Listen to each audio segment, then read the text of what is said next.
Humanos, animales, todos los seres vivos de la Tierra estamos aquí gracias al azar. El 99% de las especies de nuestro planeta desapareció en una serie de catástrofes. Desastres que cambiaron el curso de la evolución. Hace 650 millones de años, la Tierra se congeló, llevando a los seres vivos al borde de la extinción. Pero sin este desastre, la vida en nuestro planeta sería poco más que un caldo microscópico. Esta es la historia de la Tierra convertida en una bola de nieve.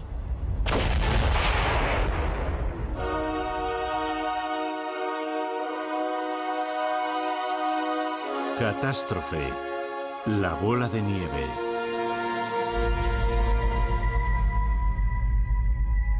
Es casi imposible imaginar la inmensa escala temporal de la vida de nuestro planeta. Así que vamos a comprimir toda su historia en un solo día. A las 0 horas, hace 4.500 millones de años, nació el planeta. Minutos después, el protoplaneta Theia se estrelló contra la joven Tierra.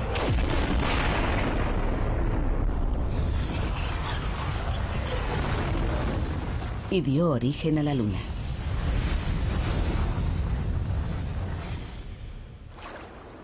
A las 4 de la madrugada aparecieron las primeras formas de vida. A las 8, los continentes estaban rodeados por mares poco profundos llenos de bacterias. Las bacterias habitaron los océanos durante 3.000 millones de años, pero a las 8:27 de la noche, hace 650 millones de años, ocurrió una catástrofe.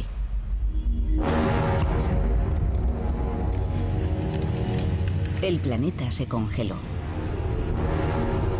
Las temperaturas cayeron muy por debajo de los 0 grados. El hielo se extendió desde los polos hasta el Ecuador. El planeta entero quedó atrapado en una gélida camisa de fuerza. La Tierra se había convertido en una bola de nieve. La vida, que aún daba sus primeros pasos, parecía condenada. La Tierra permaneció cubierta de hielo durante 25 millones de años. Algunos microorganismos sobrevivieron y dieron el mayor salto evolutivo de la historia del planeta. La catástrofe, que estuvo a punto de eliminar todo rastro de vida, dio un gigantesco impulso a la evolución, creando la vida que hoy conocemos y a nosotros mismos. Pero ¿cómo ocurrió exactamente y cómo hemos podido descubrirlo? Las antiguas capas de hielo hace mucho que desaparecieron, pero el rastro que dejaron tras de sí nos ha permitido descubrir valiosos detalles sobre aquella catastrófica glaciación.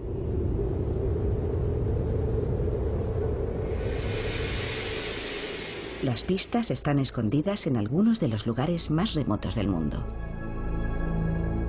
Esta es la cordillera Flinders, en el desierto australiano. Uno de los lugares más secos y abrasadores de la Tierra. Por eso es sorprendente que sea aquí donde el geólogo Jim Gaylin esté buscando restos del periodo más frío de la historia. La zona es tan extensa que la mejor forma de explorarla es desde el aire. Hay una dramática historia escrita en estos estratos rocosos. Solo hay que saber leerla. Es como leer un libro hecho de rocas. Cada estrato tiene escrito un secreto. Son como hojas de un libro de historia. Parece haber una formación rocosa interesante en el lecho reseco de un antiguo río.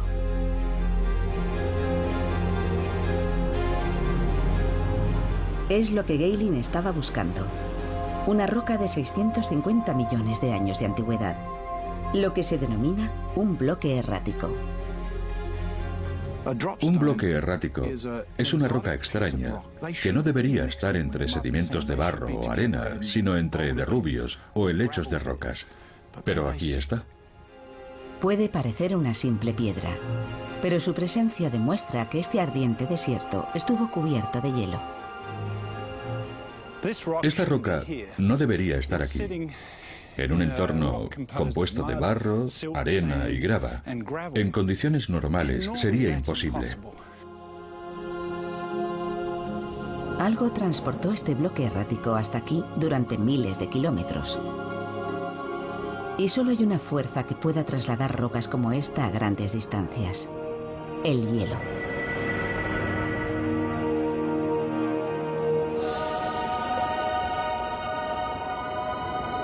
En la actualidad no hay mucho hielo en Australia. Así que para investigar cómo pudo el hielo transportar rocas a través de medio mundo, el geólogo Shad O'Neill ha escalado las escarpadas paredes del glaciar Matanuska en Alaska. Esto es lo más cerca que podemos estar de nuestro distante pasado glacial. Y aunque es mucho más pequeño que los antiguos glaciares, su comportamiento es el mismo. Hemos venido a estudiar las rocas que el glaciar transporta hasta el valle. Y para eso, tenemos que bajar hasta allí.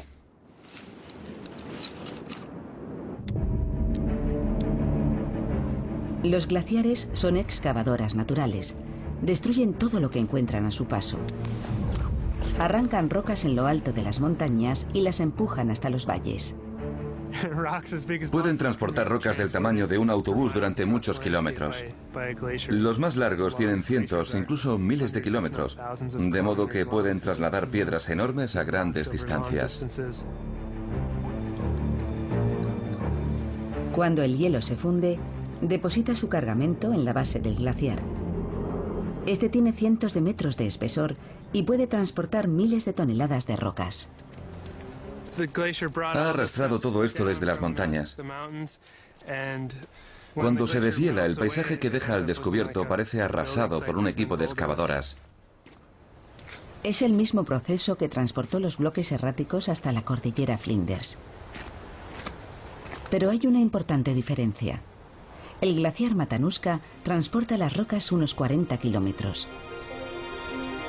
Los glaciares de hace 650 millones de años las transportaban miles de kilómetros. Aquí tenemos una roca que fue arrancada por el glaciar, transportada hasta el valle y depositada aquí. Es muy similar a las encontradas en Australia, donde había glaciares en el pasado. Los bloques erráticos de la cordillera Flinders demuestran que Australia estuvo cubierta de hielo, pero no prueban que todo el planeta estuviera congelado. Los continentes no han estado siempre donde están ahora. La superficie de la Tierra está en constante movimiento y no deja de empujar los continentes por todo el planeta. Pero ¿dónde estaban hace 650 millones de años? ¿Y dónde estaba Australia? Puede que estuviera más cerca del Polo Sur y que los bloques erráticos procedan de los glaciares antárticos. La respuesta a esta incógnita se encuentra en otro inhóspito desierto.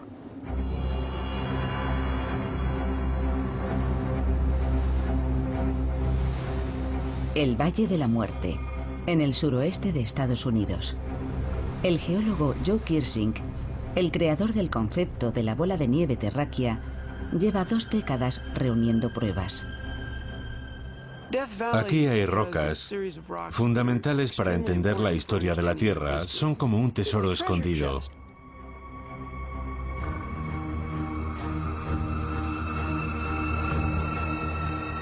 Este tampoco es un lugar donde uno esperaría encontrar rastros de hielo. Pero dispersos entre los sedimentos de un antiguo lecho marino, hay más bloques erráticos. Cada vez que vengo veo cosas nuevas. Hay grandes bloques erráticos, como ese de ahí. Todos proceden de las montañas. Este es uno de los mejores lugares del mundo para verlos. Los bloques descubiertos aquí por Kirsvink datan del mismo periodo que los hallados en Australia. Hace 650 millones de años, el Valle de la Muerte y el desierto australiano, dos de los lugares más calientes y secos del planeta, estaban cubiertos de hielo. Pero ¿dónde se encontraban realmente cuando tuvo lugar la gran glaciación? La respuesta está en las mismas rocas. Cada roca tiene una huella magnética única que permite determinar su punto de origen con gran exactitud. Para estudiar estas huellas, Kirschvink toma muestras del interior de las rocas en las que se encuentran los bloques erráticos. El campo magnético de la Tierra está formado por corrientes eléctricas que fluyen por su interior. Los patrones de ese campo nos permiten conocer la latitud en la que se formó la roca. Una vez determinada la latitud, los científicos pueden averiguar su lugar de procedencia. Cuando un glaciar depositó aquí estos bloques, el Valle de la Muerte estaba en el trópico. Pero la historia que cuentan las rocas del desierto australiano es aún más asombrosa. Un equipo que estudió esas rocas descubrió que su magnetismo era muy estable y pensaron, un momento, esto puede ser muy importante. La huella magnética descubierta revelaba que hace 650 millones de años, Australia estaba en un lugar completamente distinto del que ocupa hoy.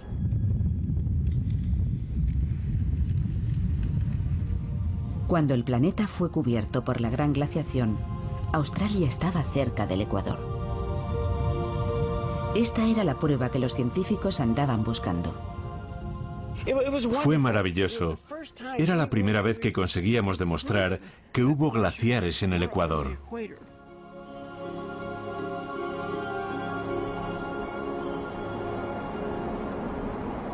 La existencia de masas de hielo en el Ecuador solo podía significar una cosa. Si había hielo en el Ecuador, el globo entero tuvo que estar cubierto de hielo, lo que nos llevó a pensar en un planeta totalmente blanco, una colosal bola de nieve. La Tierra había quedado encerrada bajo una corteza de hielo por la mayor glaciación de la historia. Todo el planeta debió tener el aspecto que tiene hoy la Antártida. Incluso el Valle de la Muerte, donde no hay nada, debió estar cubierto por varios cientos de metros de hielo.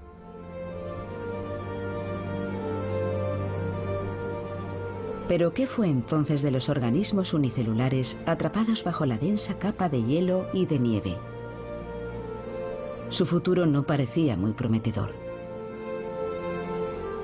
Aquella fue la mayor glaciación de la historia de este planeta. Sus océanos no solo estaban cubiertos de hielo cerca de los polos. El hielo se había extendido por todas partes. Prácticamente había aislado a todos los seres vivos. Hace 650 millones de años, la Tierra comenzó a helarse. La vida parecía destinada a la extinción total. De alguna forma, algo había condenado a todo el planeta a una catastrófica congelación extrema. La cuestión es ¿qué? Son las 8:27 de la tarde en el reloj de la historia de la Tierra. Hace 650 millones de años, el planeta se enfrentaba a una catástrofe. Una profunda congelación global. ¿Pero qué la había provocado? Esta no era la primera glaciación que sufría el planeta, y tampoco sería la última. Sucede aproximadamente una vez cada 100.000 años. Los glaciares se expanden y transforman la Tierra, pero normalmente se detienen antes de llegar al Ecuador. Pero hace 650 millones de años se incumplió esa regla. Las glaciaciones, en su mayor parte, son consecuencia de cambios en nuestra órbita alrededor del Sol. Cuanto más se aleja la Tierra, más bajan las temperaturas. Pero factores como la órbita y la rotación no bastan para explicar que los hielos llegasen a cubrir el Ecuador. Tuvo que ocurrir algo más.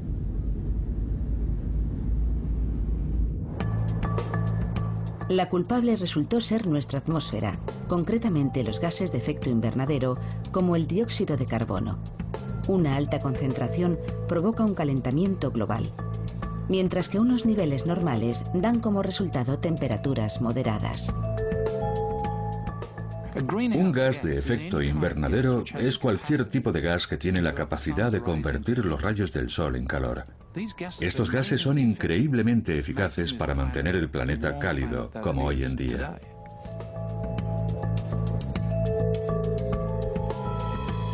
Pero es un equilibrio muy delicado. Si los niveles de CO2 suben o bajan demasiado, el clima entra en una espiral caótica.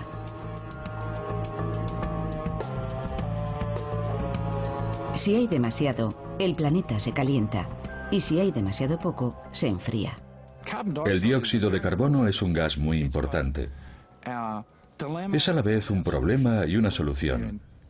Cuando está en proporciones demasiado altas, recalienta la Tierra, que es lo que hoy nos preocupa. Pero en la época anterior a la bola de nieve, el problema fue el contrario. No había suficiente CO2 y la Tierra empezó a enfriarse, provocando una refrigeración imparable que encerró al planeta bajo una corteza de hielo. Gehling cree que fue una caída de los niveles de dióxido de carbono lo que provocó la gran glaciación. Algo estaba eliminando el CO2 a gran escala. Y solo hay un tipo de proceso capaz de hacer algo así: la meteorización química. Todo comienza cuando el dióxido de carbono se combina con vapor de agua formando una lluvia ligeramente ácida. Cuando ésta cae sobre las rocas, reacciona con los minerales, atrapando el CO2 en el agua que resbala sobre estas. A continuación pasa al mar, donde contribuye a formar nuevas rocas. Así el dióxido de carbono que estaba en la atmósfera queda atrapado en el fondo marino. Cuando se produce la meteorización a gran escala, la lluvia ácida descompone las rocas y el dióxido de carbono sale de la atmósfera, quedando atrapado en los océanos. La meteorización ocurre más rápido en los lugares cálidos y húmedos.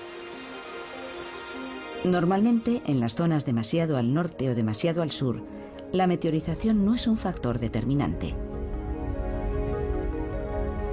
Pero hace 650 millones de años, todas las masas terrestres estaban aglomeradas en un supercontinente en el Ecuador. Una gran zona húmeda y cálida que recibía la mayor parte de la lluvia del planeta. La meteorización se disparó. Los niveles de CO2 cayeron bajo mínimos, y lo mismo le ocurrió a la temperatura de la Tierra.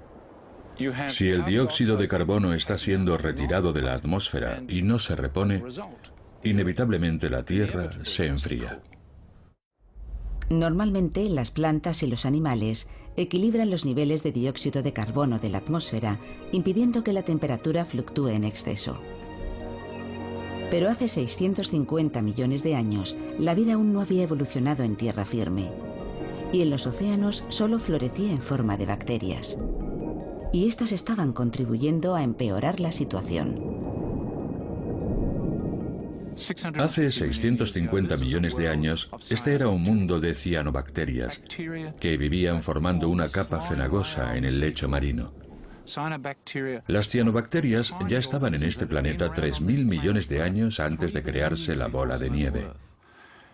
Y en aquel momento fueron especialmente importantes. Las cianobacterias absorbieron dióxido de carbono de los océanos y lo fijaron en formaciones calizas llamadas estromatolitos. Parte de este antiguo dióxido de carbono sigue atrapada en rocas fosilizadas como estas del sur de Australia. Cuando Jim Gehling vierte sobre ellas un ácido suave, el dióxido de carbono que lleva encerrado cientos de millones de años se libera. Esa efervescencia, en forma de burbujas blancas, es el dióxido de carbono que estaba atrapado en los estromatolitos y que vuelve a la atmósfera. En lugar de estabilizar los niveles de CO2, las cianobacterias los hicieron descender aún más. lo que unido a los efectos de la meteorización química provocó que las temperaturas se desplomaran. Incluso entonces, el planeta podría haber evitado la congelación total. Pero una catastrófica reacción en cadena lo llevó a un punto sin retorno.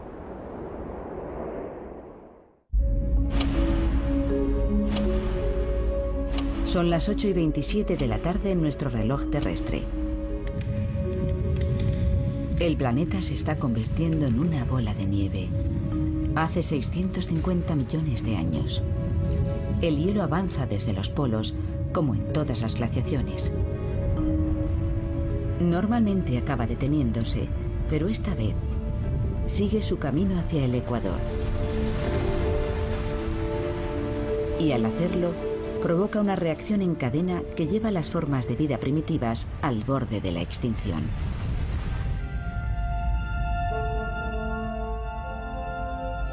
La Tierra está cubierta por tierra firme, hielo y mar abierto. Cada una de estas superficies refleja el Sol de forma distinta, y esa es la clave de lo que ocurrió a continuación.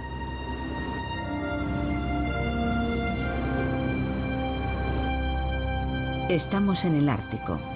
El geofísico Don Perovich se dirige a la línea donde la banquisa, o hielo marino, se encuentra con el mar abierto. Esta zona, conocida como borde frontal, es uno de los mejores lugares para estudiar por qué la Tierra cayó en una catastrófica congelación total. Este es el lugar donde el hielo se encuentra con el océano abierto. Pero es mucho más que eso. En el borde es donde hay agua, donde hay luz, y por tanto es donde hay vida. Aquí vemos ballenas, focas y aves en el cielo. Es una zona increíble. Aquí Perovich puede comparar el albedo, o reflectividad terrestre, de dos superficies muy distintas: el hielo marino y el océano abierto. Este sensor mide la luz del Sol que incide sobre la nieve y la cantidad que ésta refleja. El hielo marino es la superficie más reflectante del planeta. Refleja un 85% de la luz que recibe. Si nos alejáramos del borde unos 100 metros, el albedo sería de menos del 10%. Lo más interesante de todo esto es que el hielo cubierto de nieve tiene el albedo más alto de todas las superficies naturales de la Tierra, y el mar abierto el más bajo. Así que aquí mismo tenemos al mejor reflector natural y al peor reflector natural. El mar abierto devuelve muy poca luz al espacio. Absorbe la energía del Sol y mantiene el planeta templado. Pero al parecer, hace 650 millones de años ocurrió justo lo contrario. El mejor reflector de la Tierra, el hielo marino, fue sustituyendo al peor reflector, el agua del mar. El hielo siguió cubriendo los océanos, incapaces de absorber más calor, y la Tierra siguió enfriándose. Las nuevas placas de hielo reflejaron aún más la luz del Sol, lo que provocó un nuevo enfriamiento y más hielo. Se había alcanzado el punto sin retorno. Al formarse más hielo, el peor reflector fue sustituido por el mejor reflector. Todo se enfrió más y se hizo más hielo, con lo que se enfrió todavía más y se formó aún más hielo. Una congelación galopante que acabó convirtiendo el planeta en una bola de nieve. Nadie había contemplado esta idea hasta hace pocas décadas. Pero los científicos comenzaron a pensar en ella mientras estudiaban un tipo de desastre muy diferente.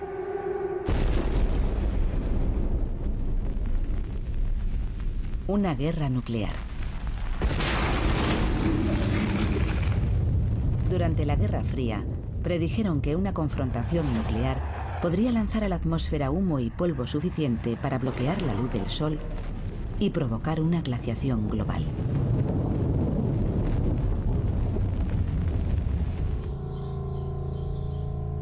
El climatólogo ruso Mikhail Budiko Estaba investigando este posible escenario cuando hizo un descubrimiento escalofriante. Calculó que si la banquisa alcanzaba el paralelo 30 norte, a la altura de Nueva Orleans, la cantidad de energía solar reflejada empujaría la Tierra a un punto de inflexión. En un sistema climático como el de la Tierra, con tantas variables, existen los llamados puntos de inflexión. Es como si estás en una barca que se balancea. No pasa nada hasta que se inclina demasiado y entonces vuelca. Boudico afirmaba que si el hielo avanzaba lo suficiente, superaría un punto de inflexión y cubriría toda la Tierra.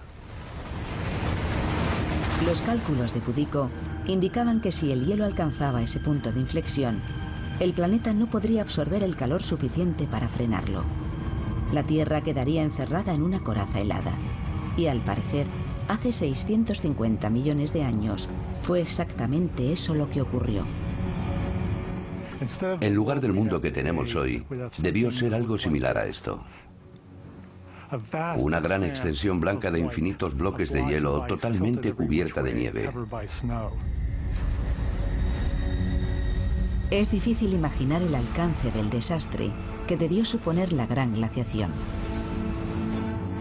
Las dos masas de hielo se encontraron finalmente y cerraron sus heladas mandíbulas en el Ecuador. Parecía que nada podría sobrevivir en este desierto helado. Y sin embargo, la vida no solo superó el desastre, sino que floreció. Y dio el mayor salto evolutivo de nuestra historia.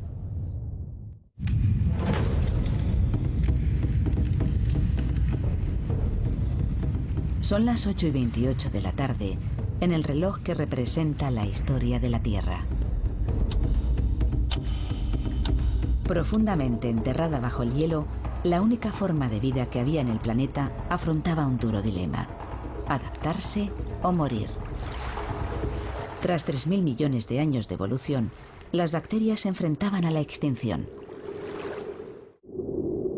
Pero ¿qué sería de la vida si se repitiera hoy una glaciación similar? ¿Podríamos sobrevivir en esas condiciones? Al extenderse el hielo, todas nuestras reservas de agua potable se congelarían. Los cultivos y el ganado desaparecerían. Y la industria se detendría por completo. Ni siquiera las plantas nucleares podrían mantenerse operativas el tiempo suficiente. Muchos expertos piensan que la humanidad superaría una glaciación breve. Pero las probabilidades de sobrevivir a una glaciación total son prácticamente nulas. Si los humanos llegáramos a experimentar una glaciación total, no tendríamos forma de mantener el control. No habría medios para detenerla. Sería más fácil sobrevivir en Marte que en la Tierra durante una glaciación total. La densa capa de hielo que cubriría el planeta se convertiría en nuestra lápida.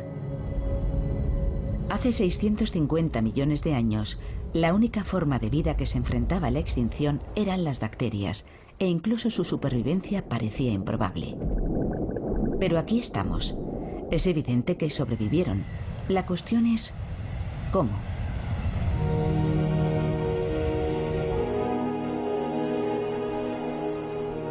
El deseo de averiguar cómo aquellos organismos simples mantuvieron viva la evolución ha traído a esta microbióloga solitaria al glaciar Whiteout, en el sur de Alaska.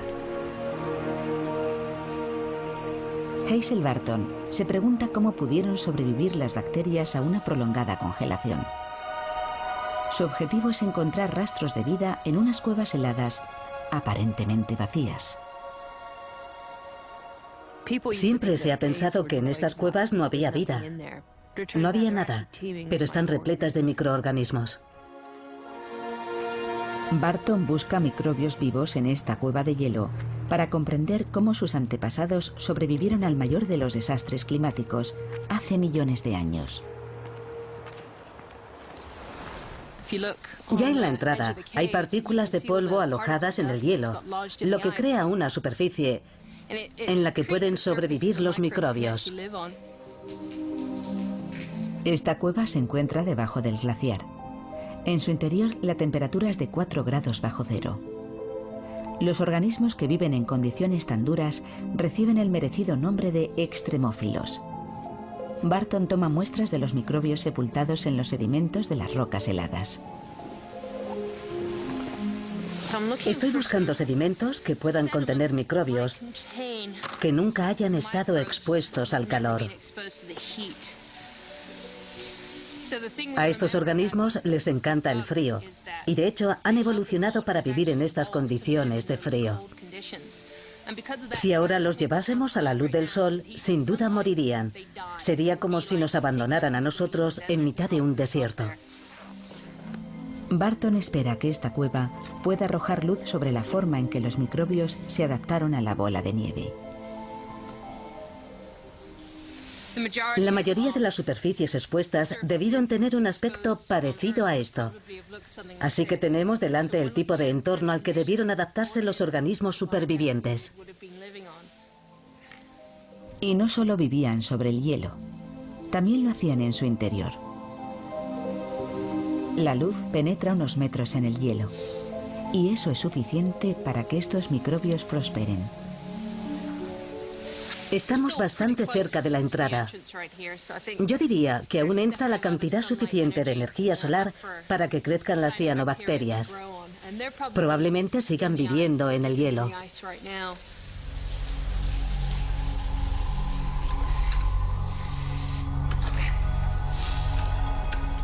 Cuanto más se adentra en la cueva, mayores son la oscuridad y el frío.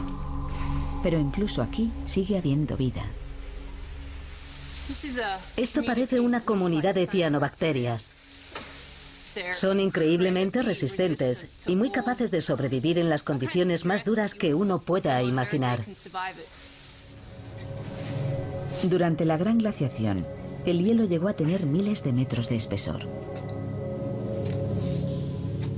Barton ha encontrado condiciones similares a cientos de metros de la entrada. Aquí apenas hay luz, pero incluso en esta penumbra helada encuentra colonias florecientes de microbios.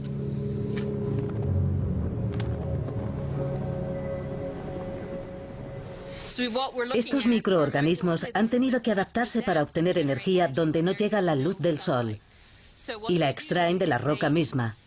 De hecho, se comen la roca para obtener esa energía. Cuando salga al exterior, Hazel examinará las muestras con su microscopio de campo. Piensa que los antiguos microbios tenían una estructura similar a estas cianobacterias y que eran unos supervivientes natos. Estas cianobacterias han formado una comunidad en el hielo. Son unos organismos increíbles, muy adaptables y una de las formas de vida más antiguas del planeta. Pueden sobrevivir en condiciones extremas. Las cianobacterias han desarrollado asombrosos mecanismos de supervivencia. Si nuestras células se congelan, sus membranas se rompen. Y si se secan, mueren.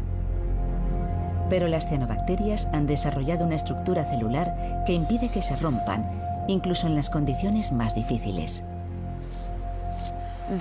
Han cambiado la estructura de su ADN para que no sufra ningún daño.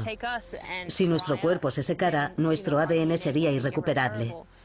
Pero si le ocurre lo mismo a una cianobacteria, basta con añadir agua 100 años después y en pocas horas estará realizando la fotosíntesis. Y además de resistir la sequedad extrema, algunas pudieron resistir el hielo. Al quedar sepultados, casi todos los microbios perecieron. Pero los más resistentes sobrevivieron y con el tiempo evolucionaron hasta formar cepas que prosperaban en el frío y la oscuridad, convirtiéndose en los antepasados de todos los seres que viven hoy en la Tierra. Parece lógico pensar que estas catástrofes acabarían con todo rastro de vida, pero estos microorganismos han pasado por cosas similares durante miles de millones de años y han conseguido adaptarse y ocupar el espacio que otros dejaron. Estas investigaciones prueban que incluso en las condiciones más extremas, en el hielo y en la oscuridad, la vida siempre se abre camino. Si un objeto del tamaño de Marte se estrellara contra la Tierra, seguiría existiendo vida. Estas catástrofes simplemente abren un nuevo capítulo en el que una forma de vida distinta tomará el relevo. La única razón de que estemos aquí es que la vida se adaptó y sobrevivió. Pero para que pudiera avanzar y evolucionar, la Tierra tenía que deshelarse. ¿Pero qué podría haber fundido una coraza de hielo de 25 millones de años de antigüedad? La respuesta estaba oculta en lo más profundo de la Tierra y estaba a punto de abrirse camino hasta la superficie.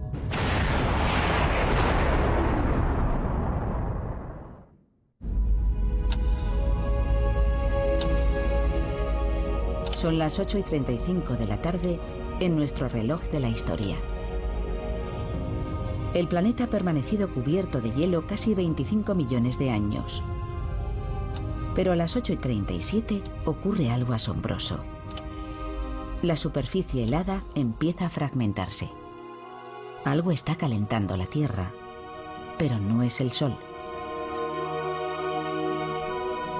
La causa del deshielo había permanecido en el interior del planeta, profundamente enterrada.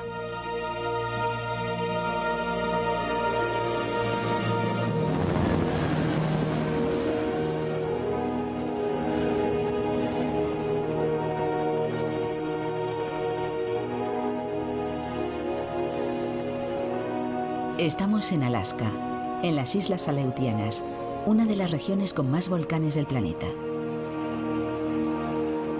El monte Augustine es un volcán activo desde hace más de 40.000 años. El vulcanólogo John Power está investigando las misteriosas causas de la descongelación global. Y los volcanes son lo único que hay en la Tierra, lo bastante caliente y poderoso para deshelar un mundo congelado. El volcán Augustine es uno de los más activos de la región. Su última erupción fue en 2006 y en él puede estar la clave de todo. Bajo el monte Augustine se oculta un infierno ardiente. Durante su última erupción, lanzó a la atmósfera 17.000 millones de toneladas de lava y cenizas. Expulsó tanto material que incluso vio incrementada su altura. Estamos unos 30 metros por encima de la antigua cumbre, en uno de los territorios más recientes de Norteamérica. John Power mide la temperatura, justo debajo de la superficie. Llega a alcanzar 95 o 96 grados centígrados. La cumbre sigue estando muy caliente. Si quisiéramos asar unas patatas o freír unos huevos, este sería un lugar perfecto para hacerlo. Aún así, cuesta creer que un volcán, incluso uno tan poderoso como este, pueda derretir una corteza de hielo de miles de metros de espesor. Este lugar estuvo cubierto de hielo hace tan solo 10, 15 o 20.000 años. En aquel periodo, todo estaba debajo de un glaciar.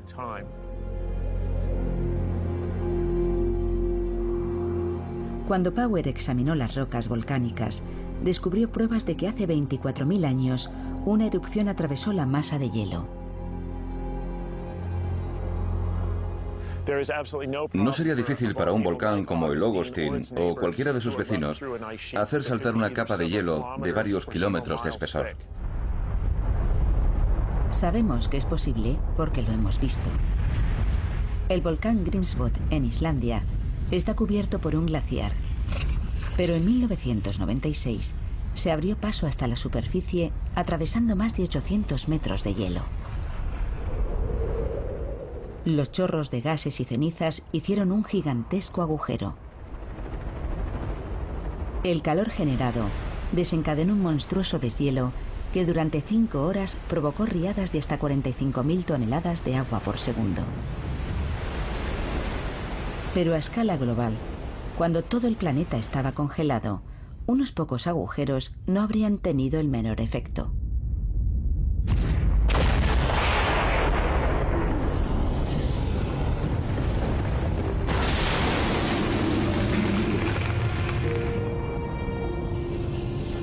Pero los volcanes guardaban en su arsenal otra formidable arma. Además de lava y rocas, también expulsaron grandes cantidades de gases de efecto invernadero.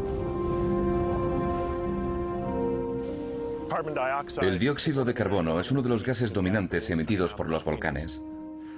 En ocasiones este volcán ha liberado miles de toneladas diarias.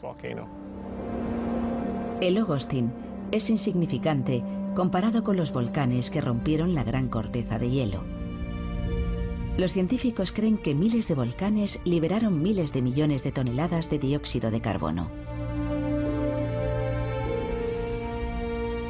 Durante 1 millón de años, los niveles de dióxido de carbono fueron elevándose hasta revertir la caída que había provocado la gran glaciación. La balanza se inclinó hacia el lado contrario. El dióxido de carbono se fue acumulando en la atmósfera hasta llegar a un punto de inflexión en el que se produjo el superdeshielo. Y ese fue el fin de la bola de nieve. La atmósfera rica en dióxido de carbono atrapó la luz del sol, hizo subir las temperaturas y finalmente fundió el hielo. Después de 25 millones de años, la Tierra dejó de ser una bola de nieve. Y con la retirada del hielo sucedió algo extraordinario. El mayor salto evolutivo de la historia de nuestro planeta. Un salto dirigido directamente a nosotros.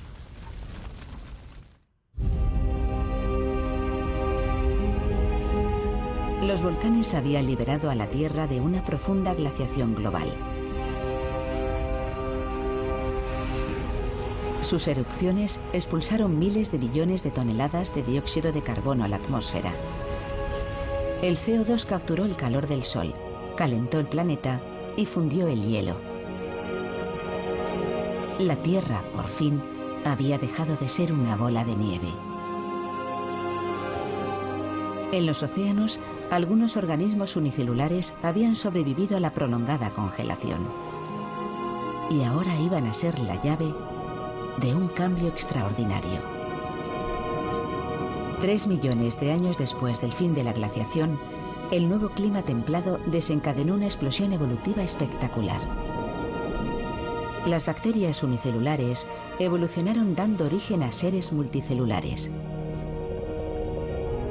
Fueron los primeros organismos complejos y los antepasados de todos los animales, incluidos nosotros.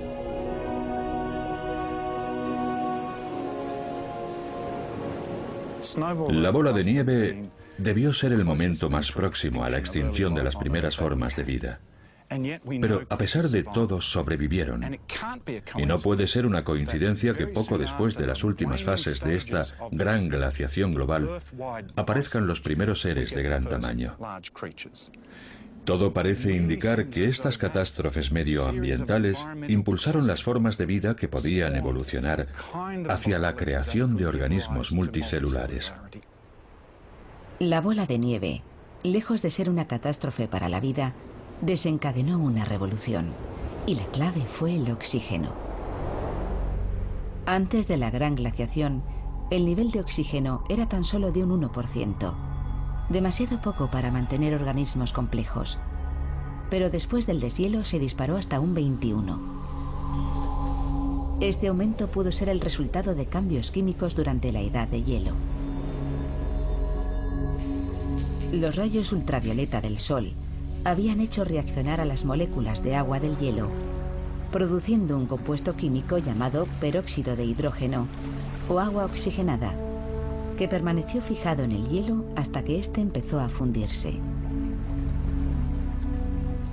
El peróxido de hidrógeno se descompuso, liberando grandes cantidades de oxígeno en el aire y los océanos. Y este espectacular aumento de los niveles de oxígeno fue lo que impulsó la evolución hacia los organismos multicelulares. Las grandes glaciaciones globales son los hitos de la evolución. No puede ser una coincidencia que la aparición de los animales fuera precedida por la mayor glaciación que ha experimentado la Tierra. Los primeros organismos multicelulares no eran más grandes que la cabeza de un alfiler. Estas diminutas criaturas son los fósiles multicelulares más antiguos del planeta, los primeros eslabones de una cadena evolutiva que finalmente llegaría hasta nosotros.